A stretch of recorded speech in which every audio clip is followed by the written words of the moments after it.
స్వాతి ప్రియ అనే ఒక student Basara triple ఐటీలో సూసైడ్ చేసుకొని చనిపోవడం చాలా విషాదకరం. చాలా అంటే సూసైడ్ నోట్ కూడా వైరల్ అయిపోతుంది సోషల్ మీడియాలో. చాలా మంది కన్నీటి పర్యంతం కూడా అయిపోయారు. అసలు ఏం జరిగింది? ఎందుకు సూసైడ్ చేసుకోవాల్సి వచ్చింది? ఆమె సూసైడ్ నోట్ లో అసలు ఏముంది సార్? మీరేం చెప్తారు ఈ ఇష్యూ గురించి? స్వాతి ప్రియ ఐఐటి చదువుతుంది బాసరలో.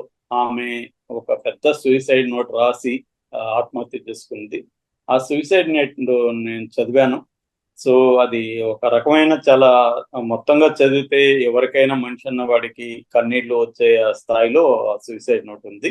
చాలా డీటెయిల్ గా ఆమె రాసింది. బట్ అసలు విషయం ఆమె చెప్పలేదు. అసలు విషయం బయటకు వచ్చింది ఇప్పుడు.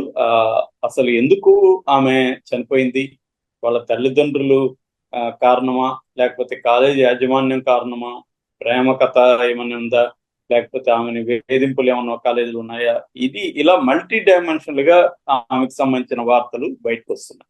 ఏదేమైనా ఒక బ్రైట్ స్టూడెంట్, ఒక మంచి అమ్మాయి, ఒక ఐఐటి స్థాయికి వెళ్ళగలిగిన అమ్మాయి ఇలా అర్ధాంతరంగా చనిపోవడం మాత్రం చాలా బాధాకరమైన విషయం.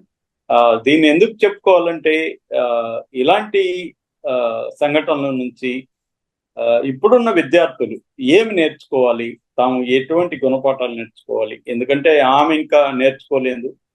ఓ హెన్రీ సామెత ఉంటుంది, అనుభవం అనే దువ్వెన చేతికి దొరికేసరికి జీవితం బట్టతలవుతుంది అంటాడు ఓ హెన్రీ. కానీ ఇక్కడ ఆమె అనుభవం అనే దువ్వెన ఆమెకి ఉపయోగపడదు, ఎందుకంటే ఆమె లేదు ఇక్కడ. ఈ అనుభవం అనే దువ్వెన వేరే వాళ్ళు ఉపయోగించుకోవచ్చు. దాని నుంచి మనం ఏం నేర్చుకోవాలి అనుకున్నప్పుడు ఇప్పుడు కొత్తగా బయటకు వస్తున్న, మామూలుగా అయితే ఆమె నేను ఆ సూసైడ్ నోట్ల కారణం రాయలేదు. నాకు బతకాలని లేదు, నేను ఎంతో ట్రై చేశాను, కానీ నేను ఉండలేకపోతున్నా, చావాలి చావాలనే నాకు అనిపిస్తుంది, అందుకే నేను వెళ్ళిపోతున్నాను, అమ్మ క్షమించున్నాను, నాన్న నువ్వు జాగ్రత్తగా ఉండు, అమ్మ నువ్వు ఇతరులతో చాలా మందిని దూరం పెడతావు, వాళ్ళతో కూడా మాట్లాడు, మన శత్రువులను కూడా నా చావుకు పిలవండి, నా ఫ్రెండ్స్ అందరూ రావాలి, నన్ను హగ్ చేసుకోవాలి, నేను బతుకున్నప్పుడు హగ్ ఇవ్వలేదు మీరు, మీరు రావాలి, అక్క నువ్వు లక్కీ, నువ్వు ఇలాగ ఉండు, అక్కకి నచ్చిన వాళ్ళతో పెళ్లి చేయండి, తమ్ముడు నువ్వు ఇలా చూసుకో, ఇలాగ అన్ని ఒక్కొక్కరిని పేరు పేరున ఫ్రెండ్స్ పేర్లు, తమ్ముడు, అక్క, తల్లి, నాన్న, బంధువులు, ఇట్లా అమ్మాయికి మనుషులందరి పట్ల ఒక కన్సర్న్ ఉంది, మనుషులందరూ కావాలి అన్న ఒక ఇది ఉంది. బతుకున్నప్పుడు లేని మనుషులందరూ కూడా చనిపోయినాక నన్ను చెక్ చేసుకోండి, నాకు నన్ను సాగనంపండి అన్న ఒక ఇది కనిపిస్తుంది. సో ఎందుకు ఇంత బాధగా ఆమె వెళ్ళడానికి ఇష్టం లేదు, నిజానికి చావడానికి ఆమెకి కంప్లీట్ ఇష్టం లేదు, అట్లని బతకడానికి కూడా ఇష్టం లేదు. ఒక సందిగ్ధ పరిస్థితిలో ఆమె చావుని ఎంచుకుంది. అది కూడా చావుని ఏదో కంఫర్టబుల్ గా ఎంచుకున్నట్టు కాదు, ఆమెకి విధి లేకుండా, అంటే చావా బతుకున్నప్పుడు చావే కానీ బతుకు మీద కూడా నాకు కోరిక ఉంది, బట్ ఆ వెయిటేజ్ లో చావే డామినేట్ చేసింది అన్న యాంగిల్ మనకు కనిపిస్తుంది. సో ఎందుకు ఆమె ఇటువంటి నిర్ణయం తీసుకునింది అనేది కానీ మనం చూస్తే, అంటే మనకి సమగ్ర సమాచారం అయితే లేదు. ఆన్లైన్ మనకి పబ్లిక్ డొమైన్ లో ఉన్న సమాచారాన్ని బట్టి మనం అనలైజ్ చేయాలి. ఆ పర్టికులర్ కేసుకి సంబంధించి కంప్లీట్ సమాచారం అనేది మన దగ్గర లేదు, ఎందుకంటే వాళ్ళ తల్లిదండ్రులతో మాట్లాడాలి, వాళ్ళ కాలేజీ అమ్మాయిల ఫ్రెండ్స్ తో మాట్లాడాలి, అనేక మందితో మాట్లాడితే గానీ మనకు కొంత పిక్చర్ రాదు. అయితే ఇప్పుడు కొత్తగా వస్తున్న వార్త ఏంటంటే, ఈ అమ్మాయి నితిన్ అనే ఒక అబ్బాయిని లవ్ చేసింది. ఆ అబ్బాయి వీళ్ళ ఇంట్లో చెప్పింది ఆ అబ్బాయిని నేను పెళ్లి చేసుకుంటానని, కానీ ఇంట్లో పేరెంట్స్ ఒప్పుకోలేదు. మామూలుగా పేరెంట్స్ ఎవరైనా తమ పిల్లలు ప్రేమిస్తే పొలాలు వేరైతే ఒప్పుకోరు, లేదా ఇంకేదైనా డబ్బు పరంగా పేదవాళ్ళు అయితే కూడా ఒప్పుకోకపోవచ్చు. కానీ ఇక్కడ ఒక విచిత్రమైన పరిస్థితి ఏంటంటే, వరుస ఈ అమ్మాయికి అన్న వరుస అవుతాడు. మరి కజిన్ కాదు, ఇంకొకటి కాదు, అన్న వరుస అవుతాడు. అటువంటి అన్న వరుస అయ్యే అతన్ని ఈ అమ్మాయి పెళ్లి చేసుకుంటే మన పరువు పోతుంది అని తల్లిదండ్రులు ఈ అమ్మాయిని దండించారు, ఒప్పుకోలేదు.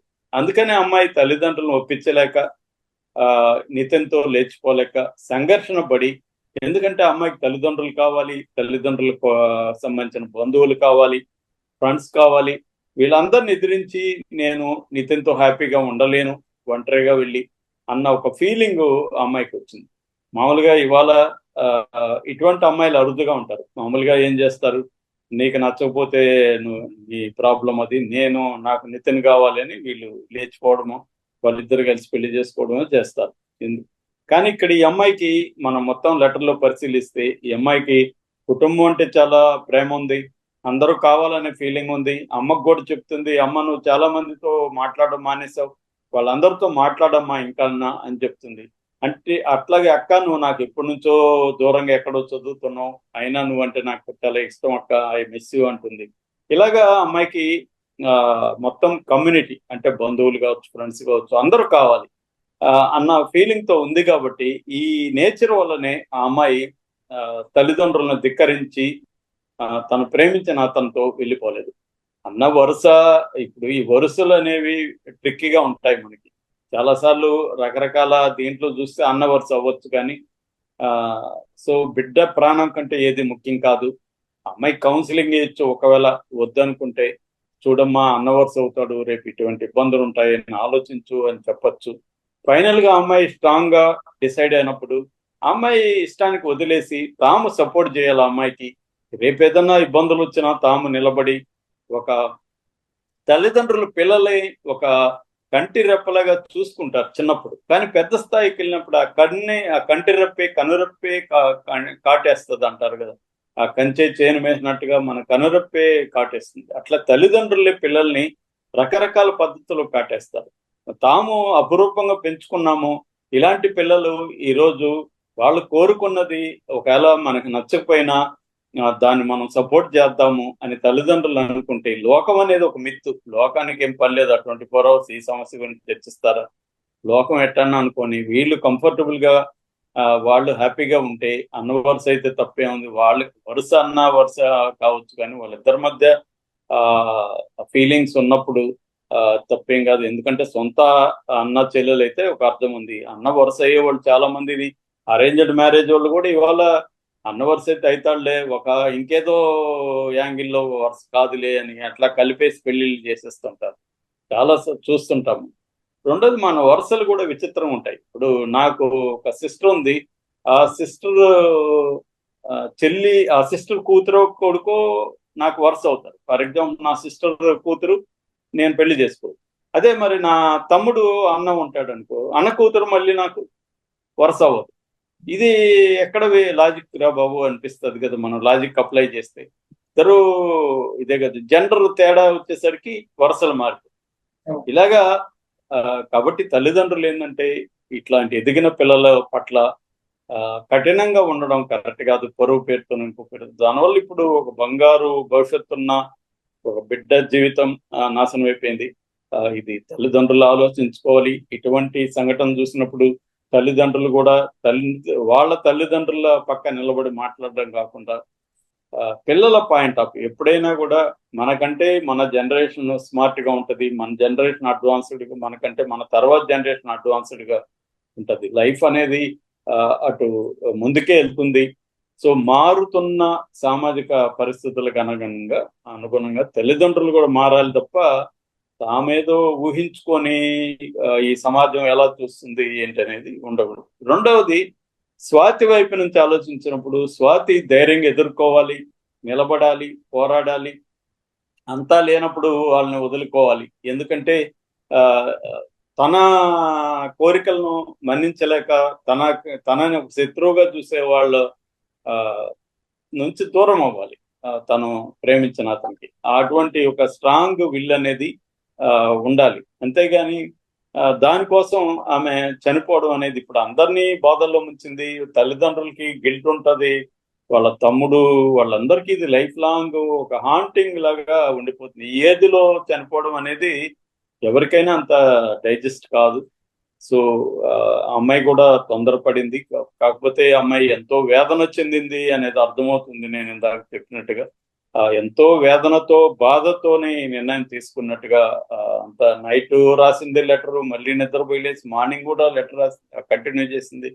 ఎంతో బాధ, వ్యధ, బతకాలనే ఒక పక్క కోరిక, ఇంతమందిని నేను వదిలి వెళ్ళిపోతున్నానే అనే ఒక బాధ, కానీ నేను ఇక్కడ ఉండలేను, తను కోరుకున్న అబ్బాయి లేకుండా బతకలేను అన్న ఒక ఇదితో ఆమె వెళ్ళిపోయింది. సో దీని నుంచి పిల్లలు నేర్చుకోవాల్సింది ఉంటే ప్రాణం కంటే ఏది ముఖ్యం కాదు. ప్రాణం ఇంపార్టెంట్. బతికుంటే కొన్ని సమస్యలు మనకి భూతంలాగా భయంకరంగా మనల్ని వేధించే సమస్యలు కూడా కొంతకాలం తర్వాత సాల్వ్ అవుతాయి. చాలా సార్లు మనం ఓపికగా ఉంటే ఆ సమస్య సాల్వ్ అవుతుంది.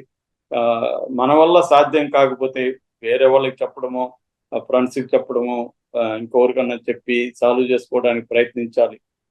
మహిళా సంఘాలు ఉంటారు, వాళ్ళు కూడా ఇంటర్వ్యూన్ అవుతారు. ఇలాగా ఆడపిల్లలు ధైర్యంగా నిలబడాలి సమాజంలో. సో అట్లాగే తల్లిదండ్రులు కూడా ఆలోచించాల్సింది మన బిడ్డ ప్రాణాల కంటే ఇంకేది ఎక్కువ కాదు అన్న ఒక నిర్ణయాన్ని తల్లిదండ్రులు కూడా ఆలోచించాలి.